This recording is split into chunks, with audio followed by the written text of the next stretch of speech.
Tous, c'est parti pour notre direct comme tous les vendredis sur le thème de la semaine. Cette semaine, on parle des devoirs.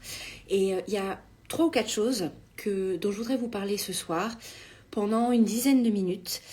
Il s'agit de comment vous pouvez aider votre enfant qui résiste à faire ses devoirs, qui rechigne à s'y mettre, qui veut pas, sans finir par s'épuiser ou à répéter 10 fois et y passer toute la soirée, se stresser.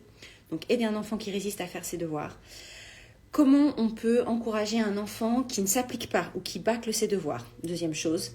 La troisième chose, c'est comment gérer un enfant qui ramène des mauvaises notes parce qu'il n'a pas assez travaillé. Et puis après, je vais vous parler d'autres petites choses qu'on peut faire et des choses qu'il faut éviter de faire. Donc, sur ce, c'est parti. Comment est-ce qu'on peut encourager un enfant qui résiste à faire ses devoirs? Il faut lui répéter 15 fois, allez, c'est l'heure, on fait ça maintenant, et qui dit non, qui part, qui joue, impossible. Donc la première chose à faire, il y a 3 choses en fait. Il faut se mettre à son niveau, lui parler en le regardant dans les yeux, et déjà faire preuve d'empathie, mais avec un ton bienveillant mais ferme, en lui disant « Je comprends que ça t'ennuie, que ça t'amuse vraiment pas de faire tes devoirs là maintenant. Tu préférerais faire autre chose. » Faut qu'il vous entende. Voilà, faut se mettre à son niveau. Après, on exprime une demande en lui disant « Mais il y a un temps pour tout. Il y a un temps pour les devoirs, il y a un temps pour jouer. Là, c'est le temps des devoirs. » On commence à mettre le cadre. Est-ce que tu veux bien t'y mettre maintenant pour avoir le temps de jouer après?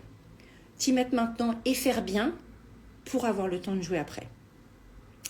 Vous pouvez lui dire moi, alors voilà, et si là il y a de la résistance, s'il vous dit non, je veux faire autre chose, j'ai pas envie, etc., malgré le fait qu'on ait mis, je comprends que ça t'ennuie, mais il y a un temps pour tout et là c'est le temps des devoirs. En général, déjà ça commence à bien marcher, mais s'il y a encore de la résistance, il faut que vous mettiez une limite. C'est-à-dire que vous n'allez pas passer votre soirée à lui courir après, à vous énerver et de vous frustrer. C'est pas l'objectif, et à créer des tensions autour de ça.